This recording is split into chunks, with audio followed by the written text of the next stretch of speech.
Hello दोस्तों, good morning. तो हम महासागरों के पार्ट पढ़ रहे थे। हमने कल महासागरों का जो उच्चावच है इसके बारे में चर्चा की। अब हम इससे आगे क्या है, जो महासागर की अगर बात करते हैं, भौतिक विशेषताएं उनकी बात करेंगे कि महासागरों की क्या क्या भौतिक क्वांटिटी है, फिजिकल उनकी क्या क्या विशेषताएं हैं, उनके बारे में चर्चा करेंगे। तो हमें पता है जो महासागर है उनका एक तो क्या भौतिक विशेषता है, उनका तापमान है। तापमान है, सूर्य का प्रकाश पड़ता है, इससे तापमान में कहीं अधिकता पाई जाती है और कहीं पर क्या है, कम पाया जाता है तापमान। दूसरा कौन सा है, लवणता है। दूसरा कौन सा है, लवणता है। तापमान और लवणता जो है इनके क्या भौतिक विशेषताओं की श्रेणी में आते हैं।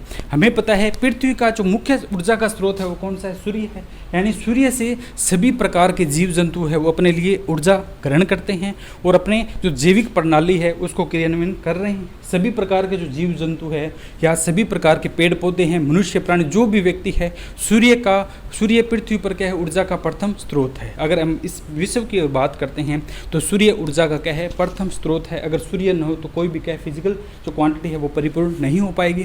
तो इसलिए हम बात करते हैं कि जो समुद्र तल है उसके ऊपर क्या है, तापमान का क्या प्रभाव पड़ता है।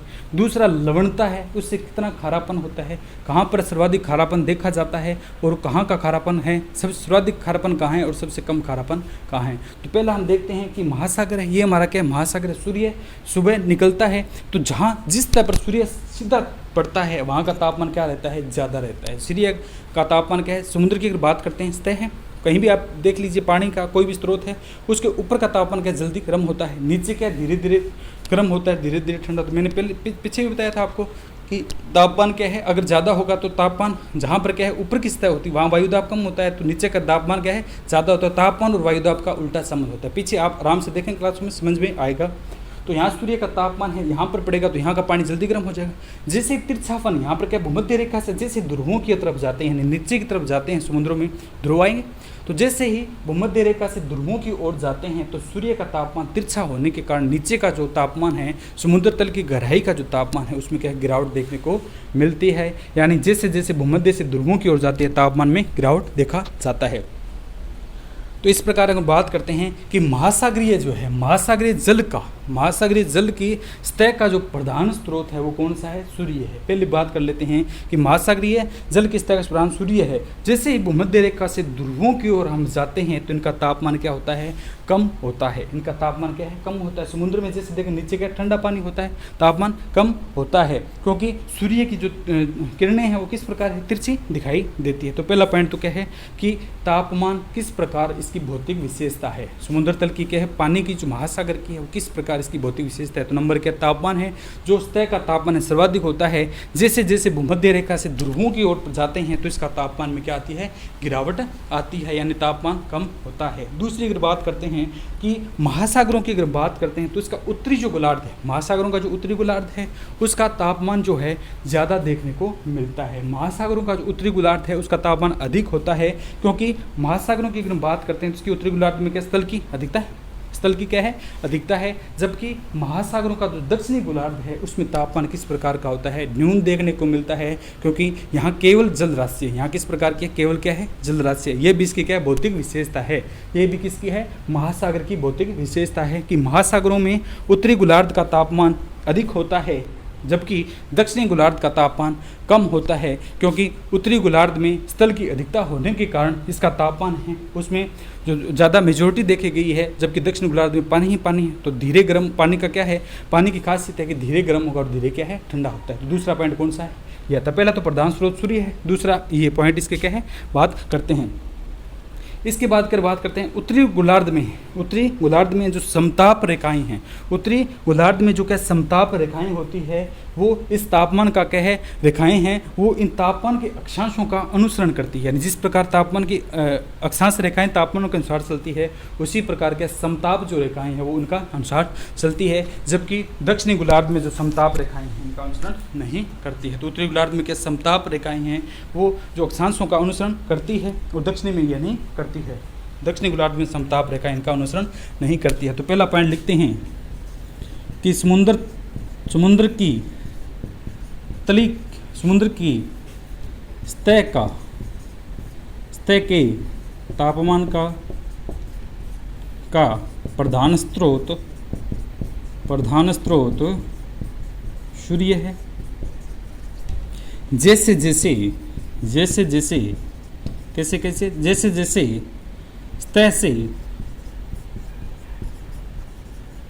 ध्रुवों की ओर जाते हैं तो तापमान में गिरावट आती है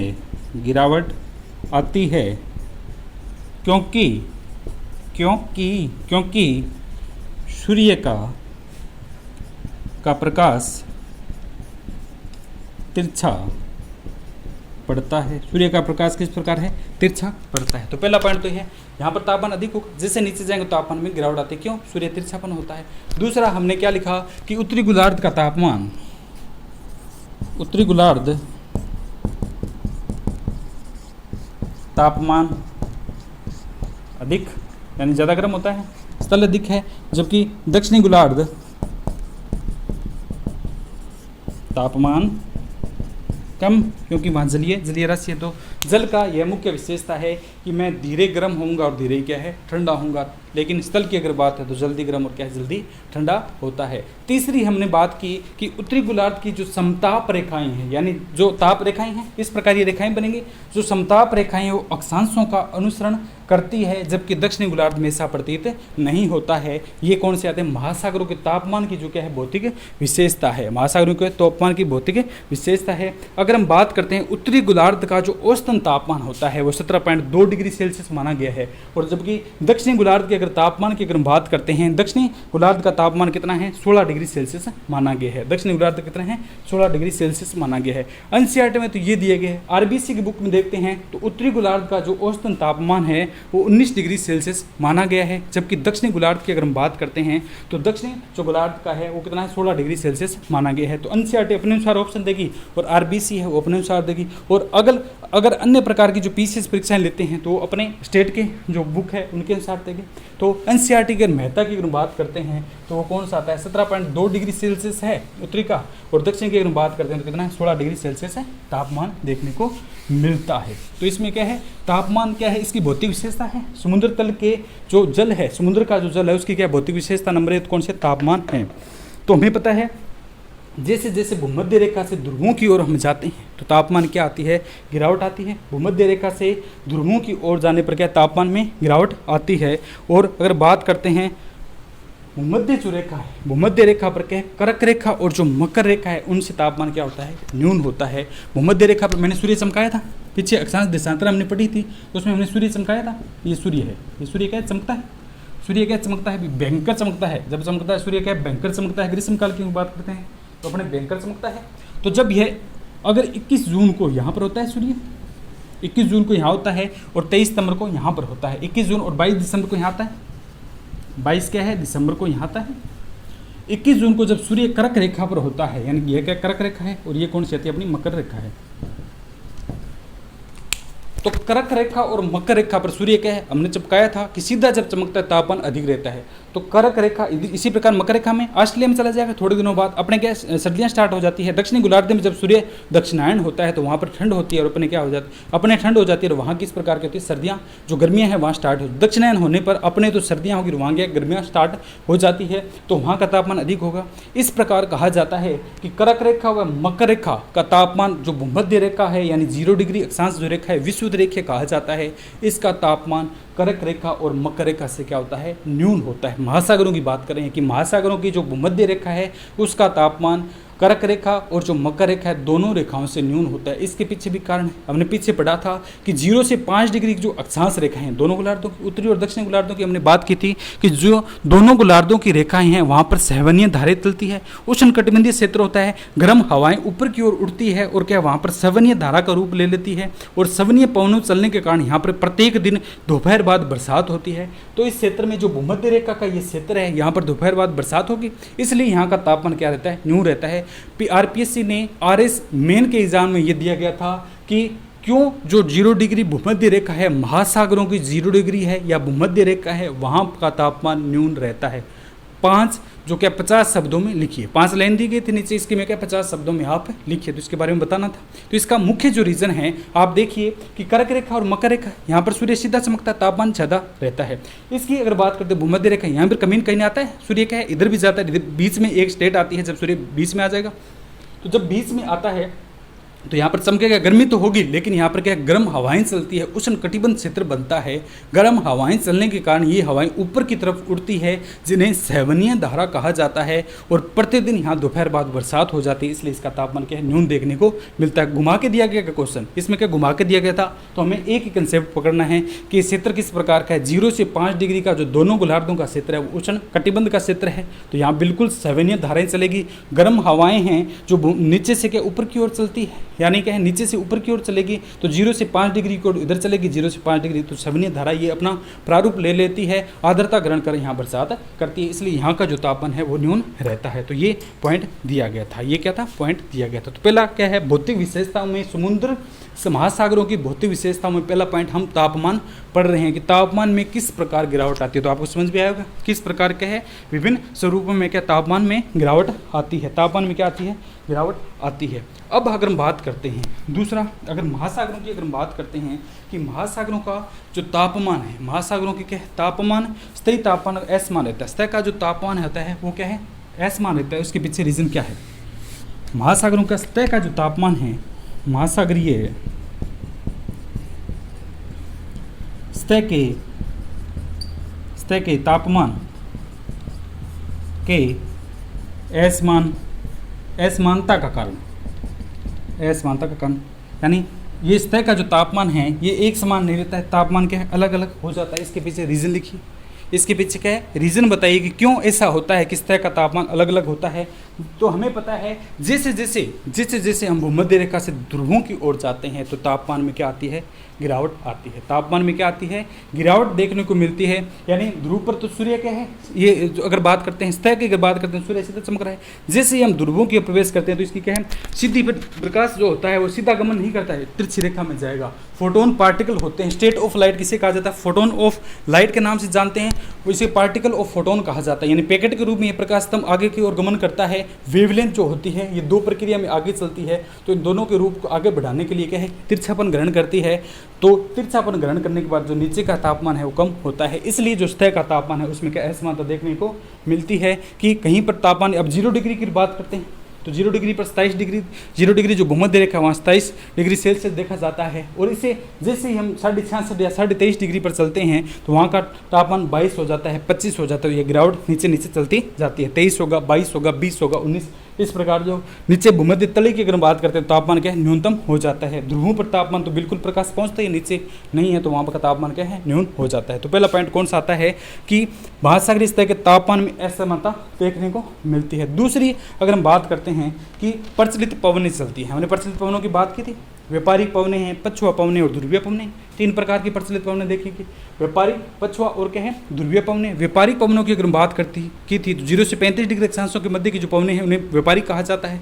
और दूसरी प्रचलित की अगर बात करते हैं तो 35 से अगर बात करते हैं 35 से ऊपर चलेती है और 60 डिग्री जो में चलती है वो कहा जाता है। 65 से 90 की जो है ध्रुवीय पवनें हैं। इन पवनों के कारण भी क्या तापमान में गिरावट आती है, तापमान में विभिन्नता देखने को मिलती है। अतः इसकी अगर बात करते हैं उष्ण कटिबंध है, शीतोष्ण और शीत कटिबंध 3 प्रकार के, इन तीनों में क्या है हमने पवनें चलाई थी कि उत्तरी गोलार्ध में फेरल के नियम के अनुसार क्या उत्तरी गोलार्ध में अपनी दाईं ओर मुड़ जाती है और दक्षिण गोलार्ध में बाईं ओर मुड़ जाती है। दूसरा कार्ड कौन सा है कि प्रचलित पवनें हैं, उनसे कारण क्या तापमान में गिरावट होती है। तो ये कौन सा था कि महासागरों की जो भौतिक विशेषताएं हैं इसमें हमने तापमान की विशेषता पढ़ी है। हमने क्या पढ़ी है तापमान की जो क्या है विशेषता पढ़ी है। दूसरी अगर हम बात करते हैं लवणता है, लवणता है कि लवणता किसे कहा जाता है। तो पहला पॉइंट तो ये आ जाता है कि लवणता कहाँ किसे जाता है, तो पानी में प्रति हजार ppm होता है, प्रति हजार जो जल है उसमें उपस्थित प्रति हजार जो क्या है प्रति 1000 ग्राम जो जल है उसमें महासागरीय के जो कुछ पार्टिकल होते हैं,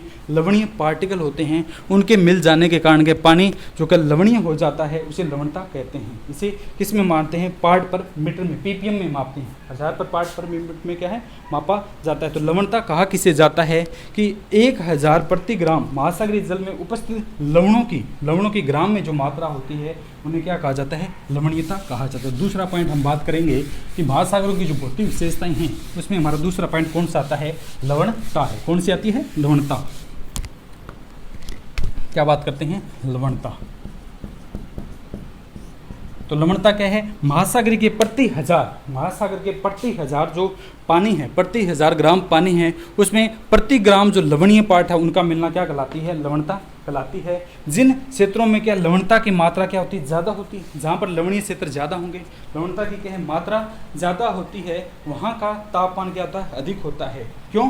क्योंकि शुद्ध जल है, उसमें टाइम लगेगा, लेकिन पार्टिकल उसमें विघटित हो गए। किसी भी चीज़ में पार्टिकल आप मिलाओ, उसको गर्म करो, उसमें क्या ज़्यादा टाइम लगता है। तो लवणता होने के कारण किसी भी क्षेत्र का जो तापमान है वो अधिक देखने को मिलता है। जैसे अगर हम बात करते हैं, ये तो खुले स्थल की बात करते हैं, खुले स्थल का तापमान अधिक होता है। फिर प्रशांत महासागर का पानी स्थिर क्षेत्र है, उसका तापमान अधिक होगा। फिर नीचे की तरफ जाएंगे, हिंद महासागर है, अटलांटिक महासागर है, इस प्रकार उनके तापमान में क्या है? अंतर देखने को मिलता है। अंदर की ओर जैसे जैसे हम जाते हैं तो उनका तापमान में गिरावट आती है। जैसे खुला जो महासागर है उसका तापमान ज़्यादा होगा, नीचे की तरफ जाएंगे तापमान में गिरावट आती जाती। अभी हम पढ़ कराएंगे, ठीक है? ये अभी क्या है? पढ़ कराएंगे। इनके मापने को जो अंतर है इसको थर्मोक्लाइन कहा जाता है। तो लवणता समझ में आएगा कि प्रति हजार ग्राम जो पानी है उसमें क्या है? प्रति ग्राम जो लवणीय पार्ट के मिलने को क्या कहा जाता है? लवणीय कहा जाता है। क्या कहा जाता है? लवणता कहा जाता है। इसे किस में मापते हैं? पीपीएम में, पार्ट पर मीटर में मापते हैं। तो लवणता की अगर हम बात करते हैं, इसमें पहला जो पॉइंट है वो कौन सा आता है कि लवणता मापने का जो यंत्र है, ठीक है, जो पानी होता है उसमें घुले हुए पदार्थों को क्या कहा जाता है कि जो महासागर का पानी है उसमें जो पार्टिकल घुले होते हैं, लवणीय पार्टिकल, उसे क्या कहा जाता है? लवणता कहा जाता है। ये लवणता को मापने के यंत्र को पीपीएम में मापते हैं, पार्ट पर मीटर में मापता है। 1000 पार्ट पर मीटर के नाम से इन्हें जानते हैं। तो इसके मापने का एक पार्ट होता है, इसे किसके कहा जाता है? लवणता मापने का एक इंस्ट्रूमेंट होता है। लवणता मापने का एक इंस्ट्रूमेंट होता है जिसे किस नाम से जानते हैं? तो लवणता मापने के इंस्ट्रूमेंट को हम जो है वो सलाइन नेक्टोमीटर में मापा जाता है। तो पहला देखते हैं कि लवणता मापने के यंत्र को सेलाइन मीटर कहा जाता है। क्या कहा जाता है? सेलाइन मीटर के नाम से जो लवणता मापते हैं इसको क्या कहा जाता है? सेलाइन नेक्टोमीटर या सेलाइन मीटर के नाम से जानते हैं, ठीक है? इसी अगर हम बात करते हैं तो सेलाइन मीटर या सेलाइन क्या कहा जाए? नेक्टोमीटर है। नेक्टो क्या है? मीटर है। सेलाइन नेक्टोमीटर के नाम से जो क्या है इसकी लवणता जो है वो मापी जाती है, यानी समुद्र तल की जो लवणता मापने का यंत्र क्या है? सेलाइन नेक्टोमीटर है, ठीक है? और इसके क्या है? महासागरीय जो लवणता है उसको कौन सी रेखाओं, वहाँ तो समताप रेखा थी, यहाँ पर किस रेखाओं के द्वारा दर्शाया जाता है? लवणता जो होती है उनको किस रेखाओं के द्वारा दर्शाया है? तो कौन सी कहलाती है? आइसो है लाइन रेखाओं, आइसोलाइन रेखाओं के द्वारा लवणता दर्शाई जाती है। वहाँ समताप रेखाएं बनी थी, यहाँ पर क्या आइसो जो हेलाइन रेखाएं हैं उनके द्वारा जो लवणता है उनको मापा जाता है। इसे किस में जानते हैं? इसे सिंबल की अगर हम बात करते हैं तो इसका सिंबल किस प्रकार होता है? पार्ट पर मीटर होता है। इसका जो लवणता का सिंबल है वो सभी जानते हैं, ऊपर 1 0 नीचे क्या है 2 0, इस प्रकार चलती है। तो इसके जो सिंबल की अगर बात करते हैं इसे पार्ट पर 1000 कहा जाता है। पार्ट पर क्या है? नीचे क्या आ जाएगा? 1000 है तो पीपीएम कहा जाता है। पीपीएम पार्ट पर 1000, पार्ट पर 1000 के नाम से जानते हैं इसे। इसके आइसोहेलाइन जो मीटर है इसमें पीपीएम के नाम से जाना जाता है। अगर हम बात करते हैं जो महासागर है, महासागरों में क्या लवणता होती है? ये क्या भौतिक स्वरूप पढ़ रहे हैं कि महासागरों के भौतिक स्वरूप कौन कौन से? तो पहला तापमान पढ़ा, दूसरा हम कौन से पढ़ते हैं? लवणता है। तो महासागरों की जो औसतन लवणता है वो कितनी है? 35 पीपीएम है। महासागरों की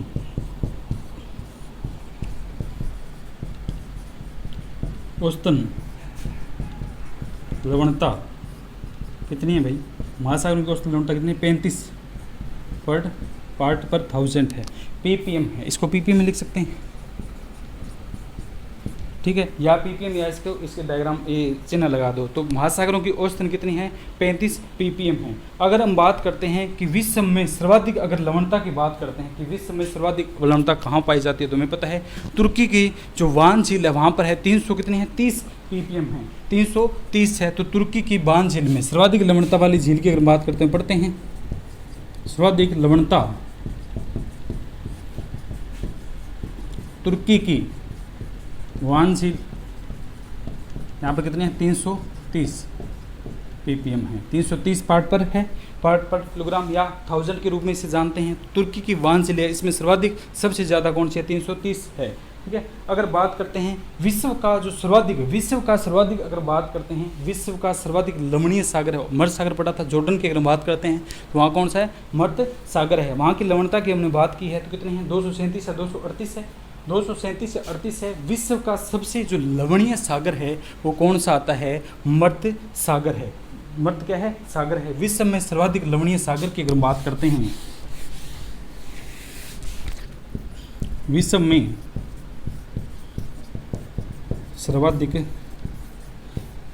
लवणीय सागर कौन सा है मृत सागर है, मुख्यतः जॉर्डन में है। कितनी है 237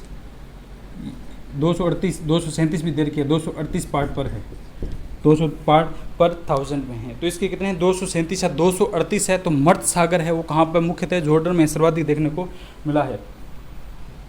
जो मर्द सागर है हमने देखा है कि सारी चीज़ें इसमें मर जाती है, इसलिए इसका नाम क्या रखा है मर्द सागर है।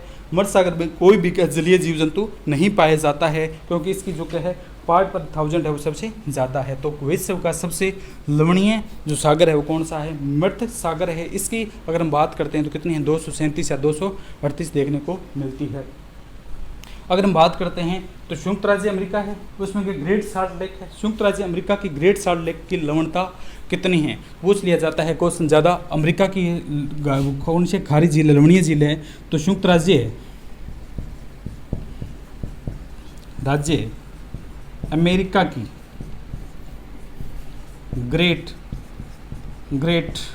साल्ट लेक की लवणता कितनी है 220 पार्ट पर 1000 है। तो इसकी जो लवणता की अगर बात करते हैं, संयुक्त राज्य अमेरिका में एक झील पाई जाती है ग्रेट साल्ट लेक के नाम से जानते हैं। इसकी कितने 220 पर है, 20 पे है 220 पार्ट पर 1000 है। तो सर्वाधिक सागर की अगर बात करते हैं तो मर्द सागर है, मापने के सलाइन मीटर कहा जाता है। सर्वाधिक लवणता तुर्की की कौन सी आती है वान झील में है। अगर न्यूनतम लवणता की अगर बात करते हैं, विश्व में न्यूनतम लवणता वाला सागर कौन सा है तो हम जानते हैं बाल्टिक सागर है। हमने पढ़ा था पनामा जो नहर इनके बात करते हैं बाल्टिक सागर और लाल सागर, वहाँ पर हमने चर्चा की थी कि न्यूनतम जो लवणता वाला सागर कौन सा आता है बाल्टिक सागर है। तो विश्व में सर्वाधिक वाला हमने पढ़ दिया,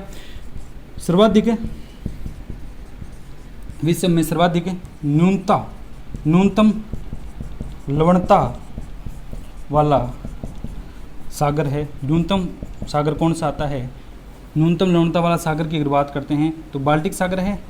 बाल्टिक सागर है, कितनी है 11 ppm है, कितनी है इसकी 11 है। ठीक है, 11 पार्ट पर 1000 है जो बाल्टिक सागर है, इसकी सबसे न्यूनतम लवणता है। न्यूनतम कौन सी आती है लवणता है। इसी में एक कौन सा आता है बाल्टिक सागर में बोथोनिया की खाड़ी है, वहाँ का अगर बात करते हैं तो वहाँ 20% देखने को मिलता है। वहाँ की लवणता कितनी है 20 पार्ट। पूछ लिया जाता है कि बाल्टिक सागर में ही बोथोनिया की खाड़ी का जो लवणता है वो कितनी है तो 20 पार्ट पर 1000 जो लवणता है इसकी देखने को मिलती है।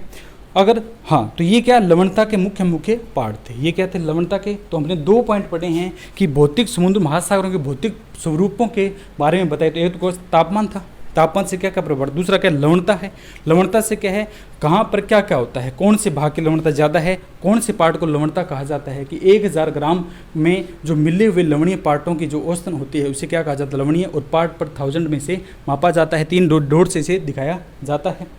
तो तापमान क्या है, जहाँ पर तापमान अधिक होगा, तापमान क्या है, इसके तापमान और इनके साथ संबंध की बात करते हैं कि तापमान और लवणता में क्या संबंध है। तो तापमान ज़्यादा होगा, तापमान ज़्यादा होने के कारण तापमान वाष्पीकरण अधिक होगा। तापमान किसी भी चीज़ का ज़्यादा होता है, यहाँ पानी पड़ा है, तापमान क्या है ज़्यादा है, सूर्य ज़्यादा चमक रहा है तो वाष्पीकरण ज़्यादा होगा, यानी वाष्प क्या है ज़्यादा ऊपर की तरफ जाएगी। वाष्पें जब ज़्यादा ऊपर की तरफ जाती है यानी पानी ऊपर की तरफ चला जाता है तो पीछे क्या बचता है तो लवणता जो नीचे क्या बचती है लवणता अधिक होती है। हमने देखा होगा कोई भी होता है नमक डाल के पानी गर्म कीजिए आप तो पानी तो ऊपर चला जाता है, इसमें नमक जो लवणीय पार्ट है वो नीचे रह जाता है। यानी तापमान अधिक होने से लवणीय पार्ट अधिक होते हैं और तापमान कम होने से क्या लवणीय पार्ट कम देखने को मिलते हैं। इन दोनों के बीच में क्या है संबंध ये था, इनके दोनों क्या है संबंध ये था। यानी अगर हम ध्रुवों की अगर जो भूमध्य रेखा वहाँ की अगर बात करते हैं तो वहाँ पर तापमान ज़्यादा है तो लवणता ज़्यादा होगी। और ध्रुवों की अगर बात करते हैं तापमान कम, तो लवणीय पार्ट वहाँ पर क्या है, कम है। ये जो महासागरों के जो भौतिक स्वरूप थे इनके बारे में हमने चर्चा की। अब जो महासागर हैं, महासागर में क्या है, एक चीज़ और है कि महासागर की गतियाँ हैं। महासागरीय जो जल है वो गति भी तो करेगा, महासागरीय जल गति करता है, आगे पीछे की तरफ यह चलता है। तो महासागरीय जो जल की गतियाँ हैं उनके कौन कौन से पॉइंट है, एक तो धारा चलती है, महासागरीय धाराएं होती है, दूसरे कौन से तरंगे हैं, तीसरा कौन सा है, ज्वार भाटा है। ये 3 महासागरों के और प्रकार है कि महासागरें जो क्या है परिवर्तन होता है, महासागरों की लहरें चलती है इनमें। तो महासागरों की जल की जो गतियाँ हैं वो कितने प्रकार की होती है, 3 प्रकार की होती है। एक तो ध्रुवीय पवनें जो ठंडी और गर्म धाराएं पड़ेंगे, दूसरी तरंगें चलती है, और तीसरी कौन से आते हैं, ज्वार भाटा है। किस प्रकार ये गुरुत्वाकर्षण ज्वार भाटा, वैसे तो पीछे किया था हमने ज्वार भाटा, लेकिन एक बार और देख लेंगे। ओके दोस्तों, तो आज के लिए इतना ही। खुश रहें, इसी तरह आप मस्त रहें अपने परिवार के साथ, किसी को बिना किसी प्रकार की कोई बात कहे इसी तरह खुश रहें और अपने क्या है लाइफ में आगे बढ़ें। किसी का दबाव खुद पर न बनाएं और आगे की ओर चलते रहें। ओके दोस्तों, थैंक यू, धन्यवाद।